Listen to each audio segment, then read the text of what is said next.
Hello students, welcome to Ashish Bhatia classes. आज की इस वीडियो में हम लोग डिस्कस करने वाले हैं एक बहुत ही इंपॉर्टेंट टॉपिक, एक बहुत ही इंपॉर्टेंट चेंज जो सीबीएसई ने कल अनाउंस करा है, that the syllabus has been reduced by 30%। But अगर आप कंटेंट देखेंगे तो मुझे लगता है 30% से ज़्यादा ही रिड्यूस कर दिया है सीबीएसई ने। तो कौन कौन से चेंजेस आए हैं, कौन कौन से चैप्टर्स में कौन कौन से टॉपिक्स डिलीट हुए हैं, एक्सरसाइज वाइज क्या डिलीट हुआ है, क्वेश्चन वाइज क्या डिलीट हुआ है, ये सारी इंफॉर्मेशन आपको इस वीडियो में मिलेगी। आप सबसे पहले इस चैनल को सब्सक्राइब कर लीजिए ताकि कोई भी ऐसी इंपॉर्टेंट अपडेट आपके पास छूट ना जाए। और कोई भी आपके पास इंपॉर्टेंट लाइव सेशन जो हम लेते हैं या फिर कोई रिकॉर्डेड सेशन रहता है जिसमें हम लोग इंपॉर्टेंट टॉपिक्स डिस्कस करते हैं, इंपॉर्टेंट क्वेश्चंस डिस्कस करते हैं, आपको वो भी सब टाइमली पहुंचते रहें। तो चैनल को सब्सक्राइब कीजिए, वीडियो को लाइक कीजिए और मेरे साथ एंड तक बने रहिए ताकि आपको सारी नॉलेज, सारी अपडेट बिल्कुल क्लियर हो जाए। क्योंकि आपको ये भी समझना पड़ेगा कि जो सिलेबस रिड्यूस हुआ है उसका इम्पैक्ट आपका एंट्रेंस एग्जामिनेशन पर क्या पड़ेगा। ठीक है, चाहे वो साइंस स्टूडेंट हो, चाहे वो कॉमर्स स्टूडेंट हो, क्योंकि सीए के लिए भी आपके पास 11 12 के टॉपिक आते हैं। तो 12 के जो टॉपिक डिलीट हुए हैं, क्या उसका इफेक्ट वहां पर पड़ेगा, या फिर अगर आपको बीकॉम ऑनर्स करना है, इको ऑनर्स करना है, मैथ्स ऑनर्स करना है, तो उसका क्या इम्पैक्ट पड़ेगा। ये सारी की सारी डिस्कशन हम लोग इस वीडियो में करने वाले हैं, तो एंड तक जरूर रहिएगा। And let's start the topic. तो स्टार्ट करते हैं with first chapter, that is relations and function. जो यूनिट नंबर 1 है उस रिलेशंस एंड फंक्शन, उसके अंदर एक्चुअली दो चैप्टर आते हैं, आपका chapter number 1 and chapter number 2। Chapter 1 is relations and functions, जिसके अंदर जो सिलेबस रिड्यूस हुआ है उसमें बोला गया है कि composite function, that means composition of function जो हमारा टॉपिक है, and inverse of a function. अब inverse of a function actually दो तरीके से निकाला जाता है, एक कंपोजिशन ऑफ फंक्शंस का यूज करके और एक अलग तरीके से निकाला जाता है जिसमें कंपोजिशन का यूज नहीं होता।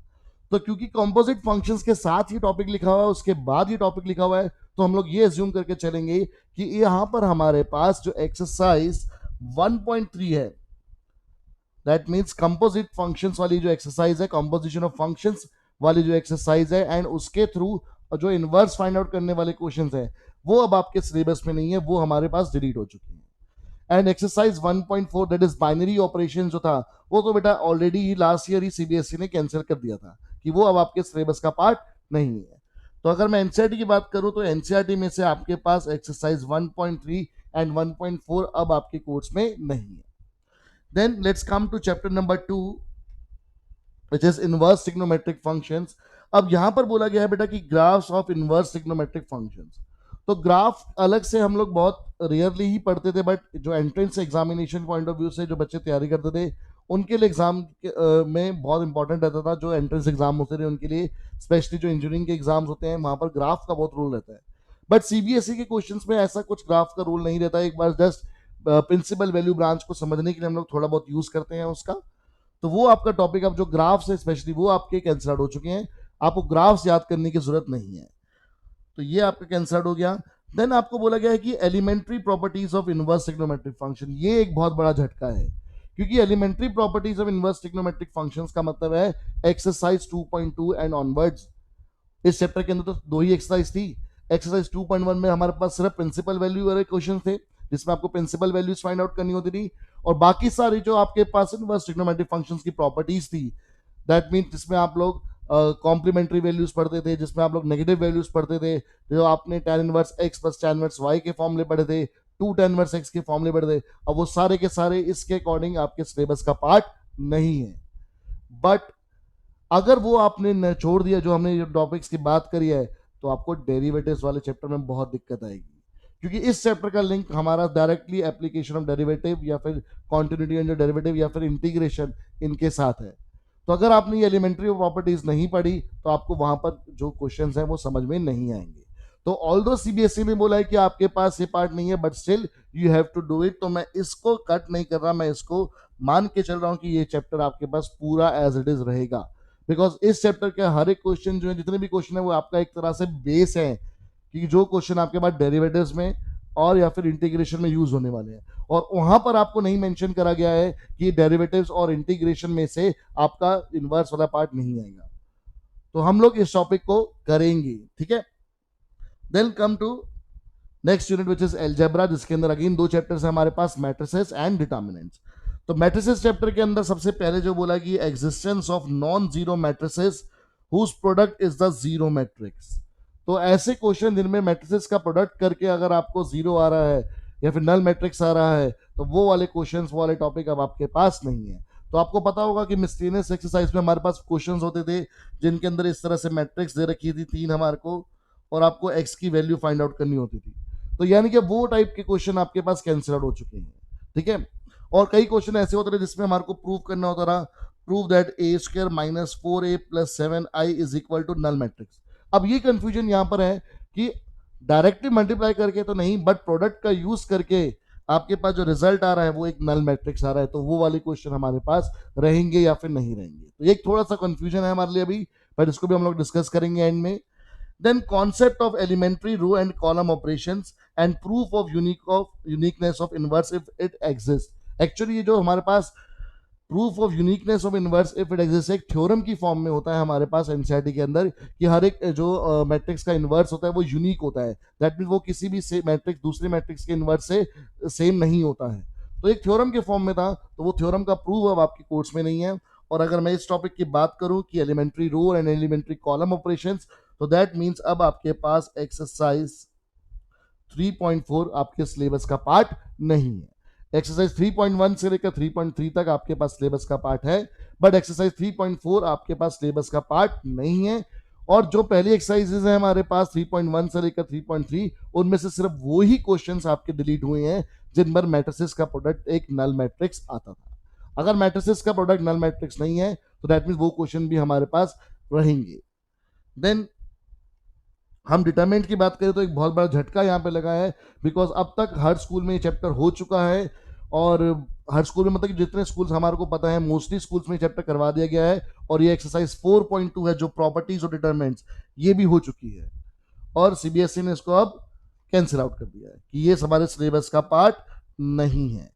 पहले तो सीबीएसई बोलता रहा, एनसीईआरटी बोलता रहा कि स्कूल वाले अपना सिलेबस कंटिन्यू रखें, उसमें कोई चेंज नहीं आना। बट और सबको पता है कि मोस्टली स्कूल में, हर स्कूल तो नहीं बोलूंगा but mostly school, majority of school हमेशा मैट्रिसेस एंड डिटरमिनेंट से ही क्लास 12 की शुरुआत करते हैं। तो ऑब्वियस सी बात है कि ये टॉपिक आपका अब तक कई स्कूलों में हो चुका था, बट अब ये आपके सिलेबस का पार्ट नहीं है। Consistency, inconsistency and number of solution of system of linear equations by example. तो दैट मीन्स जो हमारे पास एक्सरसाइज 4.6 में जहां पर हम चेक करते रहे कि वो जो हमारे पास गिवन सिस्टम ऑफ इक्वेशन है वो कंसिस्टेंट है या फिर इनकंसिस्टेंट है, तो वो वाले question, I think question number 1 से लेकर क्वेश्चन नंबर 6 तक, वो अब आपके सिलेबस का पार्ट नहीं है। क्वेश्चन नंबर 1 से लेकर क्वेश्चन नंबर 6 तक। देन जो कैलकुलस यूनिट, जो सबसे बड़ी यूनिट रहती है आपकी क्लास 12 की और सबसे इंपॉर्टेंट यूनिट रहती है, अब उसको स्टार्ट करते हैं। उसमें पहला चैप्टर है हमारा chapter number 5 which is continuity and differentiability. तो उसमें से Rolle's theorem and mean value theorem, जो कि क्लियरली एक एक्सरसाइज 5.8 है, वो अब आपके सिलेबस का पार्ट नहीं है। हम इसको जनरली, मैं जो पढ़ाता हूँ उसमें आप लोगों को इसको एप्लीकेशन ऑफ डेरिवेटिव के साथ पढ़ाता हूँ, because it is an application of derivative. तो अभी तक हमने ये पार्ट नहीं किया था, तो अच्छा है, हमारा वो टाइम बच गया। अब वो टाइम हम लोग बाकी चीज़ों में लगाएंगे। देन एप्लीकेशन ऑफ डेरिवेटिव्स में हमारे पास rate of change of bodies. तो हमारा एक ये नुकसान हो गया कि हम लोग एक्सरसाइज 6.1 अपनी क्लासेस में कर चुके थे, तो एक्सरसाइज 6.1 आपकी एक पूरी कैंसिल आउट हो चुकी है, ठीक है। एंड उससे रिलेटेड जो मिसलेनियस एक्सरसाइज में क्वेश्चंस हैं, लाइक क्वेश्चन नंबर 3 हो गया या फिर कुछ एग्जांपल्स हो गए, वो भी अब आपके सिलेबस का पार्ट नहीं है। And use of derivatives in approximation, actually ये टॉपिक आपके पास पहले भी बहुत कम स्कूल से भी कई कोचिंग क्लासेस वगैरह पढ़ाते थे, बिकॉज इससे रिलेटेड क्वेश्चन बहुत ही रेयर आता था, और काफी टाइम से ये भी बोला जा रहा था कि ये हमारे पास सीबीएसई में सिलेबस का पार्ट नहीं है। बट सीबीएसई की तरफ से कोई ऐसी ऑफिशियल नोटिफिकेशन नहीं थी, तो हम इसको एक बार पढ़ते जरूर थे बट इतना डिटेल में नहीं पढ़ते थे। बट अब पूरा क्लियर हो गया है कि ये टॉपिक आपका कैंसिल हो चुका है, विच इज एक्सरसाइज 6.4, तो आपकी पूरी रिमूव हो चुकी है। तो एओडी वाले चैप्टर में से हमारी 2 एक्सरसाइज रिमूव हुई हैं, एक 6.1 और एक 6.4। Then come to chapter number 7 which is integration. तो ये आपके पास एक्चुअली में it is a x square, ठीक है, टाइपिंग मिस्टेक है सीबीएसई की तरफ से, ठीक है, कि इस तरह के आपके पास जो इंटीग्रल है वो अब आपके सिलेबस का पार्ट नहीं है। अगर हम देखें तो ये आपका सपोर्ट मटेरियल में एक्सरसाइज 7.7 का पार्ट है,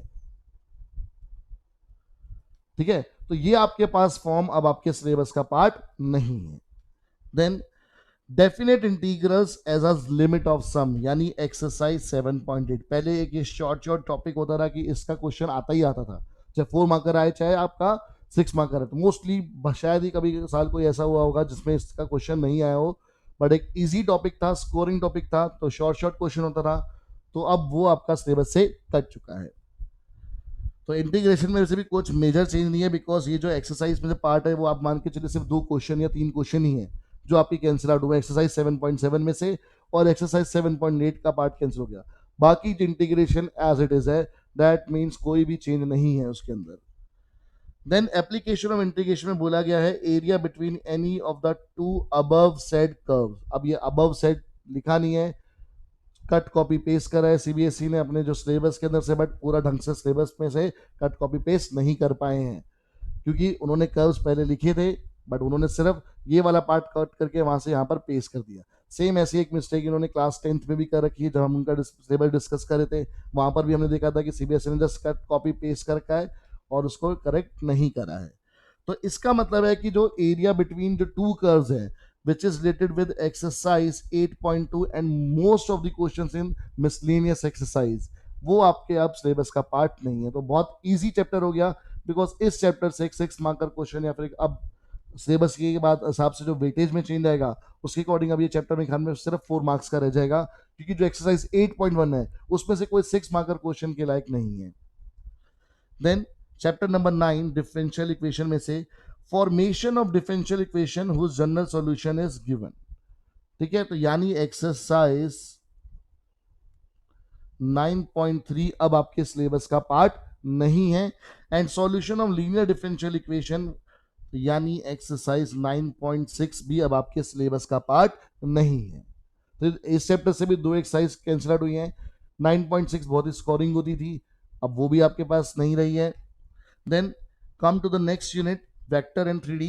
तो वेक्टर में से स्केलर ट्रिपल प्रोडक्ट को रिमूव कर दिया गया है, which is in supplementary material and in the form of exercise 10.4। ठीक है, एक छोटा सा टॉपिक था वो रिमूव कर दिया गया, तो दैट मींस वेक्टर अभी भी मेजॉरिटी टॉपिक्स उसके एज इट इज है, उसमें कोई चेंज नहीं आया है। और 3D ज्योमेट्री में से angle between two lines, angle between two planes and angle between a line and a plane, तो दैट मींस सिर्फ 1 मार्कर वाले कुछ क्वेश्चंस आपके हटा दिए। तो 3D पर भी कोई फर्क नहीं पड़ा है, तो अगर मैं बोलूं तो सुई के नोक के बराबर फर्क पड़ा है 3D ज्योमेट्री चैप्टर के ऊपर।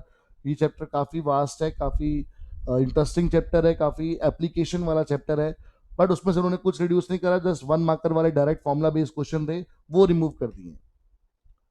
देन लीनियर प्रोग्रामिंग में एक सबसे बड़ा झटका मिला है, क्योंकि आपके पास ये टॉपिक का क्वेश्चन आना ही आना होता था। तो पहले ये 6 मार्कर में आता था, अब लास्ट ईयर जो वेटेज चेंज हुई थी उसके अकॉर्डिंग ये 4 मार्कर का हो गया था।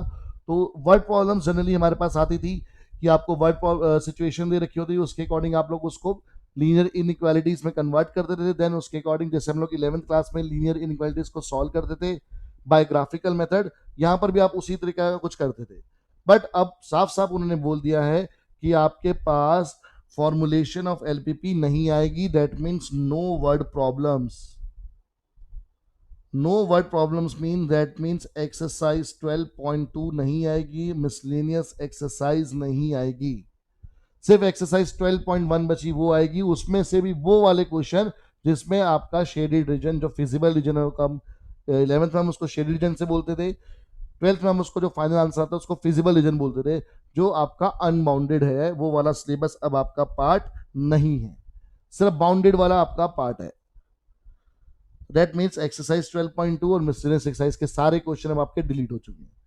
देन लास्ट चैप्टर जो है आपके पास, दैट इज चैप्टर 13 प्रोबेबिलिटी, उसमें से mean and variance of random variable.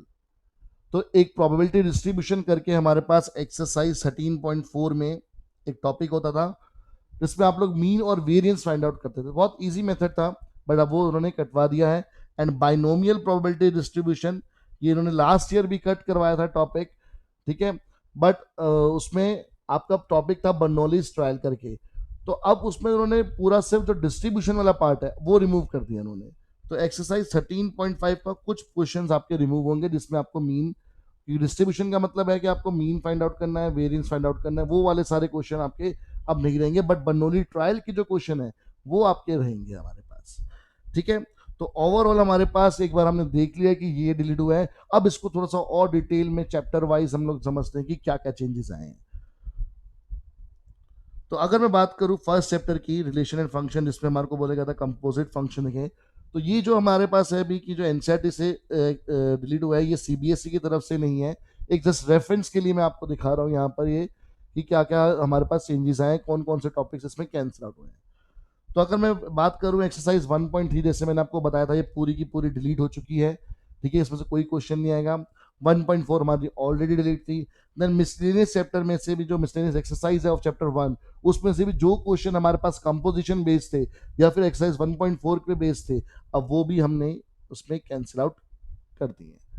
ठीक है, देन मैंने आपको बोला था कि इनवर्स ट्रिग्नोमेट्रिक फंक्शन चाहे उन्होंने बोला हुआ है, बट आप लोग उसको पूरा करके जाओगे, बिकॉज आपका इंटीग्रेशन में से और डेरिवेटिव्स वाले चैप्टर में से कुछ भी पोर्शन इनसे रिलेटेड कैंसिल आउट नहीं हुआ है, डिलीट नहीं हुआ है। तो अगर आपने ये चीज नहीं करी तो आपको वहां पर बहुत ज्यादा दिक्कत आएगी। तो नथिंग स्पेसिफिक। ठीक है, बिकॉज आपको बोला है कि जो डेरिवेटिव वाला चैप्टर है वो आपका अभी भी एग्जिस्ट करता है, और उसके अंदर इनवर्स ट्रिग्नोमेट्रिक टॉपिक फंक्शन जो है, इनवर्स ट्रिग्नोमेट्रिक फंक्शन वाला टॉपिक जो है वो भी एग्जिस्ट करता है। तो बिल्कुल भी इस टॉपिक को छोड़ के नहीं जाना बेटा, वरना बहुत दिक्कत आएगी आप लोगों को। देन मैट्रिसेस की बात करें तो अब यह है कि existence of non zero matrices whose product is the zero matrix. तो इसमें नथिंग स्पेसिफिक, बस जो मैंने आपको बोला है कि जो क्वेश्चन हमारे पास होते थे, जैसे मिसलेनियस एक्सरसाइज में क्वेश्चन थे कि भाई जिनमें मैट्रिक्स का प्रोडक्ट नल मैट्रिक्स होता था, उसके बेस पर आपको एक्स की वैल्यू निकालनी थी, तो वो वाले क्वेश्चन अब आपका सिलेबस का पार्ट नहीं है।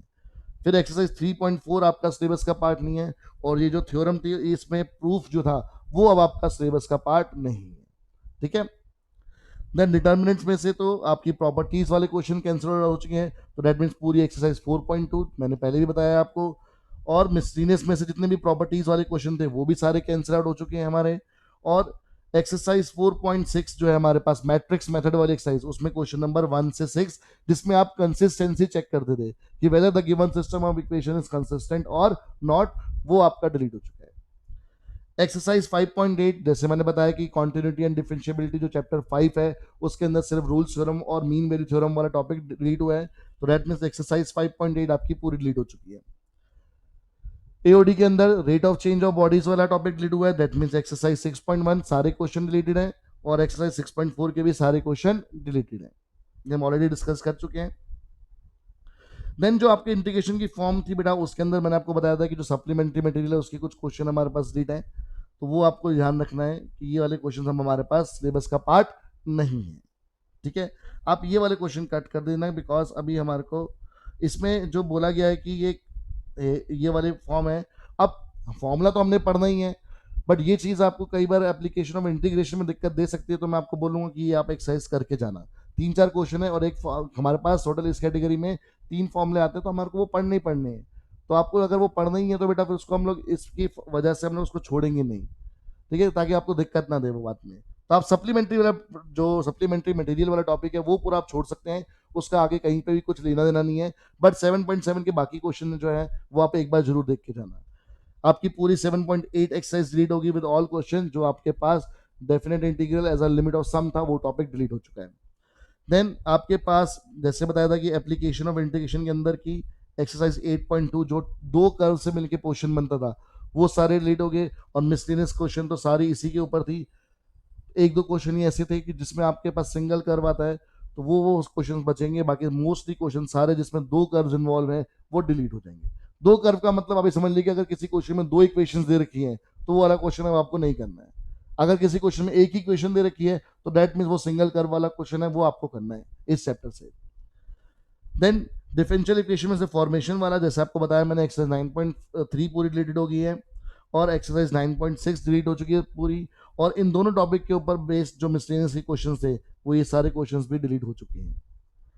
देन वेक्टर्स के अंदर हमारे पास जो स्केलर ट्रिपल प्रोडक्ट था विच इज एक्सरसाइज 10.5, मैंने वहां पे गलती से 10.4 लिख दी थी, विच इज एक्सरसाइज 10.5 जो सप्लीमेंट्री मटेरियल है। ठीक है, यहाँ पर आप लिख लेना कि जो सप्लीमेंट्री मटेरियल है हमारे पास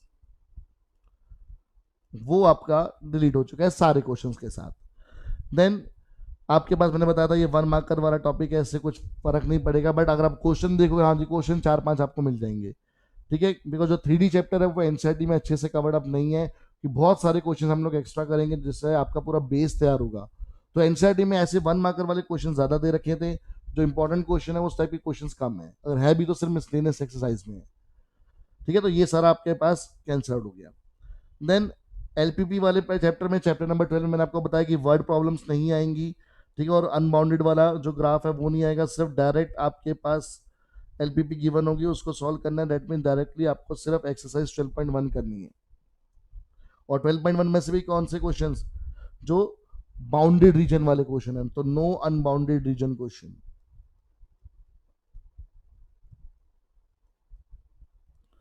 देन अगर मैं ट्रिगो लास्ट चैप्टर जो है, सॉरी, हमारा प्रोबेबिलिटी, उसकी बात करूं तो बेटा एक्सरसाइज 13.4 का क्वेश्चन नंबर 10 to 17, जिसके अंदर हमारे को मीन और वेरिएंस फाइंड आउट करना होता था, वो वाले क्वेश्चन हम हट चुके हैं, बट प्रोबेबिलिटी डिस्ट्रीब्यूशन वाले क्वेश्चन रहेंगे। तो क्वेश्चन नंबर 10 से 17 वाले रीड हो चुके हैं, जिसमें आपको मीन निकालना होता था। एक्चुअली ये प्रोबेबिलिटी डिस्ट्रीब्यूशन का मतलब, जैसे हम लोग स्टैटिस्टिक्स के अंदर क्लास इंटरवल और फ्रीक्वेंसी बनाते हैं, वैसे टेबल हम लोग बनाएंगे, बट उस टेबल के बाद उसका मीन और वेरिएंस वो नहीं निकालेंगे हम लोग। एंड एक्सरसाइज 13.5 में इसमें लिखा हुआ है कि ऑल क्वेश्चंस रिलेटेड, बट मैंने आपको बोला था कि बाइनोमियल डिस्ट्रीब्यूशन में कुछ क्वेश्चन ऐसे होंगे जो बर्नौली ट्रायल्स के होंगे। एक्चुअली बाइनोमियल डिस्ट्रीब्यूशन टॉपिक को ही आप लोग क्या बोलते हो, बर्नौली ट्रायल बोलते हैं, बट उसमें से कुछ क्वेश्चन जो बर्नौली ट्रायल के ही हैं स्पेसिफिक, जिसमें डिस्ट्रीब्यूशन का कोई लेना देना नहीं है, वो क्वेश्चन मैं आपको जरूर करवाऊंगा, वो क्वेश्चन आपको करने भी हैं, रीजन बीइंग कि वो पहली वाली एक्सरसाइजेस में बहुत ज्यादा काम आते हैं, ठीक है। तो आपको वहां कई बार यूज पड़ेगी उसका, आप उनके बिना भी कर सकते हो, बट अगर उसको करके चलोगे तो बहुत ईजी रहेगा आप लोगों के लिए। ये टॉपिक एक्चुअली पूरी एक्सरसाइज लास्ट ईयर सीबीएसई ने कटवाई दी थी, बट इस साल का जब सिलेबस आया था तो उसमें दोबारा इंट्रोड्यूस कर दी थी, बट अब फिर वापस उन्होंने बैक कर लिया इससे कि ये एक्सरसाइज अब आपके सिलेबस का पार्ट नहीं है। ये तो हो गया बेटा कि आपके पास क्या क्या कैंसिल आउट हुआ है और क्या क्या आपके पास बचा है, बट एक सबसे इंपॉर्टेंट डिस्कशन जो बची है हमारी, वो ये बची है बेटा कि आपकी जो एंट्रेंस एग्जामिनेशन है, जो आपके पास 12th के बाद के कोर्सेज हैं, आपका उन पर क्या फर्क पड़ेगा।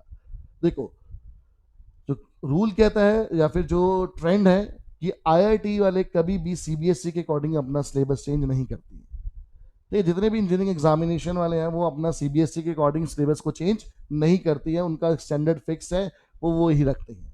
तो जो आईआईटी वगैरह की प्रिपरेशन कर रहे हैं बच्चे, ठीक है, और उसमें से जो मेंस की प्रिपरेशन कर रहा है, अगर देखो कोई स्टूडेंट मेंस की प्रिपरेशन कर रहा है तो उसके लिए थोड़ा सा नुकसान कम है, बट जो एडवांस की प्रिपरेशन कर रहा है उसके तो कोई कुछ फर्क ही नहीं पड़ना। क्यों? क्योंकि वो इस सिलेबस को वैसे ही नहीं देखता था मैथ्स के लिए, क्योंकि जो हमारे पास एडवांस लेवल का जो सिलेबस होता है वो तो काफी अलग होता है एंट्रेंस के लिए, वो उसमें ये सब टॉपिक्स होते तो हैं, बट इससे रिलेटेड कोई क्वेश्चन नहीं आता। तो मेंस वालों के लिए अभी भी थोड़े से चांसेस हैं कि हाँ, कि जो सिलेबस कट हुआ है उससे ज्यादा फर्क, थोड़ा बहुत फर्क तो पड़ेगा, but still majority of questions are there, आप उनको अच्छे से प्रिपेयर करके जाएंगे तो आपका सिलेक्शन के चांसेस अच्छे हो जाते हैं। बिकॉज जो टॉपिक्स कैंसिल आउट भी हुए हैं वो सारे आपके मोस्टली सब्जेक्टिव टॉपिक थे, जिस पर एमसीक्यू इतने जल्दी आसानी से नहीं बनते, मोस्टली वही टॉपिक आपके कैंसिल आउट हुए हैं। तो इसलिए आपका एंट्रेंस एग्जामिनेशन पर अगर मैं बात करूं तो डायरेक्टली कुछ फर्क नहीं पड़ेगा, कि आईआईटी वाले वैसे इसको कंसीडर नहीं करेंगे, उन्होंने अपने अलग लेवल का पेपर बनाना है, और मैथ्स वाले जो स्टूडेंट्स होते हैं जो आईआईटी वगैरह के लिए प्रिपेयर करते हैं, उनको पता है कि सीबीएसई का मैथ्स और एंट्रेंस का मैथमेटिक्स बिल्कुल अलग है, एक अलग लेवल का मैथ्स होता है वहां पर, तो वो प्रिपरेशन उनको करनी ही पड़ेगी। अब जिन स्टूडेंट्स ने सपोज करो कि मैथ्स ऑनर्स करनी है आगे जाके, या फिर स्टैटिस्टिक्स ऑनर्स करनी है, या फिर बीकॉम ऑनर्स इवन करनी है, या फिर इको ऑनर्स करनी है, तो उनको कुछ कुछ जगह पर मतलब ये ओवरऑल आपके पास सिलेबस तो एज इट इज है, बट कुछ कुछ पोर्शन डिलीट हुआ है, तो वो आपको वहां पे तंग करेगा, ठीक है। जैसे अगर मैं मैट्रिसेस की बात करूं तो बेटा आपके पास एलिमेंट्री रो और कॉलम ऑपरेशन, ये अच्छी बात है कि मोस्टली स्टूडेंट्स इसको कर चुके होंगे, वो कैंसल्ड हो चुका है, बट वहां पर आप जब भी, चाहे आप बीकॉम ऑनर्स करो, चाहे आप इको ऑनर्स करो, चाहे आप बीबीए करो, ठीक है, चाहे आप मैथ्स ऑनर्स करो, चाहे आप स्टैटिस्टिक्स ऑनर्स करो, ठीक है, इन सब में आपको वापस जब भी आप कॉलेज जाओगे तो आपको मैट्रिसेस चैप्टर मिलेगा दोबारा, और वहां पर आपको ये एलिमेंट्री ऑपरेशंस फिर से मिलेंगी। तो अगर पहले करा होता तो थोड़ा सा इजी रहता है समझना, इवन आप इंजीनियरिंग में भी अगर जाओगे तो इंजीनियरिंग के फर्स्ट सेमेस्टर में तो नहीं, सेकंड सेमेस्टर में आपको मैट्रिसेस का चैप्टर आता है, वहां पर कई यूनिवर्सिटीज में फर्स्ट सेमेस्टर में होता है, कई में सेकंड सेमेस्टर में होता है, कि मैट्रिसेस वाला चैप्टर आपको इंट्रोड्यूस कराया जाता है, और वहां पर भी आपको एलिमेंट्री ऑपरेशंस की जरूरत पड़ती है। फिर अगर मैं बात करूं कि जो डेरिवेटिव्स में जो rate of change of bodies वाला क्वेश्चन है, जैसे मार्जिनल रेवेन्यू और मार्जिनल कॉस्ट वाले क्वेश्चन हमने लास्ट में देखे थे, तो वो वाले क्वेश्चन जैसे बीकॉम ऑनर्स और इको ऑनर्स में थोड़े से ज़्यादा रहते हैं, उनके जो सिलेबस में मैथमेटिक्स वाला पार्ट है, तो वो आपको वहाँ पे थोड़ा बहुत डिस्टर्ब कर सकते हैं, बट क्योंकि बहुत छोटा टॉपिक है, ज़्यादा इसकी वेटेज नहीं है, तो वहाँ पर भी आप उसको एडजस्ट कर लोगे।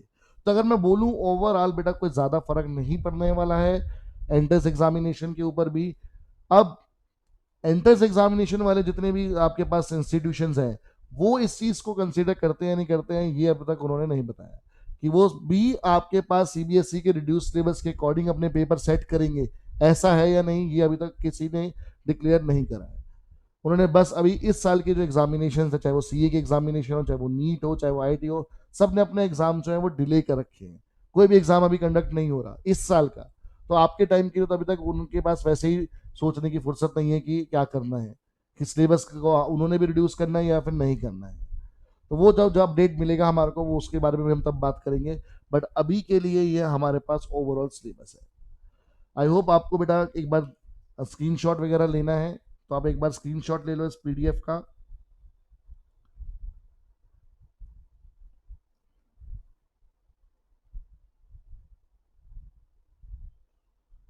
सर यस बेटा। इनडायरेक्टली हमें एंट्रेंस एग्जाम के लिए पढ़ना तो सब कुछ ही पड़ेगा। साइंस वाले स्टूडेंट हो बेटा अभी या कॉमर्स वाले? कॉमर्स। कॉमर्स बेटा क्या कौन सा आपको कोर्स करना था? CS. C S, company secretary का? Yes sir. बेटा मैथ्स में उससे कुछ लेना देना नहीं है। हाँ जी सर। मैथ्स का आपका सी एस के सिलेबस से, सी एस फाउंडेशन में है, मैथ्स का कोई लेना देना ही नहीं है। मैथ्स का कोई एग्जाम नहीं होता है आपका, सी ए फाउंडेशन में होता है, बट सी एस फाउंडेशन में मैथ्स का कोई एग्जाम नहीं होता। ठीक है, तो दो छोटे छोटे टॉपिक आते हैं, वन इज सिंपल इंटरेस्ट और कंपाउंड इंटरेस्ट का। एग्जामिनेशन एंट्रेंस उसके तो किसके बेटा?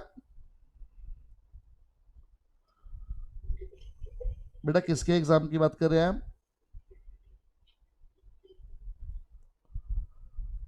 अगर मेरे को एंट्रेंस देनी है सीए की तो इनडायरेक्टली तो मुझे पढ़ना ही पड़ेगा ना सब कुछ ही, सब जो अब देखो पढ़ा बेटा, हुआ है। अगर आप सीए की बात करो तो मैं सीए के लिए ये बोलूंगा कि सीए के लिए आपके पास maths as a subject compulsory नहीं है। मतलब अगर आपको सीए का एग्जाम देना है तो अगर आपके पास maths as a subject 11 twelfth में नहीं है तब भी आप एग्जाम दे सकते हैं। तो दैट मीन्स बेटा अगर जो उनके लिए है, जो मैथ्स पढ़ा ही नहीं है, अगर वो कर सकते हैं तो फिर आप तो पढ़ के जा रहे हो, तो इसलिए कोई फर्क नहीं माना जाएगा। आई बात समझ में? क्योंकि जो स्टूडेंट विदाउट मैथ्स वाले हैं वो भी सीए का एग्जाम देते हैं, तो आप तो फिर भी पढ़ के जा रहे हो मैथ्स को, तो इसलिए कोई फर्क पड़ने वाला नहीं है। तो उनके लिए आपके लिए भी कोई ऐसा बेटा मेजर कोई रिडक्शन नहीं हुआ है। ठीक है, और किसने कोई डाउट पूछने हैं? Okay sir. यस बेटा कोई? सर ऊपर वाला पार्ट दिखा दो एक बार। ये देखो बेटा एक बार, और कोई किसी का स्पेसिफिक डाउट हो तो बताइए प्लीज। सर अगर जेई मेंस देना तो? मेंस के लिए बेटा अच्छी अपॉर्चुनिटी है कि आपके पास, क्योंकि जनरली क्या होता है कि अगर आपने सीबीएसई लेवल की अच्छी तैयारी करी है और आपको उसके शॉर्टकट्स पता है, शॉर्टकट इन द सेंस कि कुछ सिलेक्टेड क्वेश्चन होते हैं जिसमें आपको डायरेक्टली ऑप्शंस पर पहुंचना होता है, तो वो अगर आपकी सीबीएसई पे अच्छी कमांड है तो आप कई बार क्या होता है क्वेश्चन देखते ही बता देते हो कि यार इस क्वेश्चन का आंसर तो ये है। और मेंस में मोस्टली क्वेश्चन बेटा इसी से आते हैं। तो अगर आपका सीबीएसई लेवल अच्छा है तो मेंस आप अच्छे से निकाल सकते हो, और उसके बेस पे ही आपको एक अच्छा कॉलेज मिल जाएगा। आईआईटी वगैरह तो नहीं, बट आईपी के कॉलेज मिल जाएंगे, और बाकी जो प्राइवेट अच्छे कॉलेजेस हैं वो आपको मिल सकते हैं। ठीक है, okay sir. Any more doubt?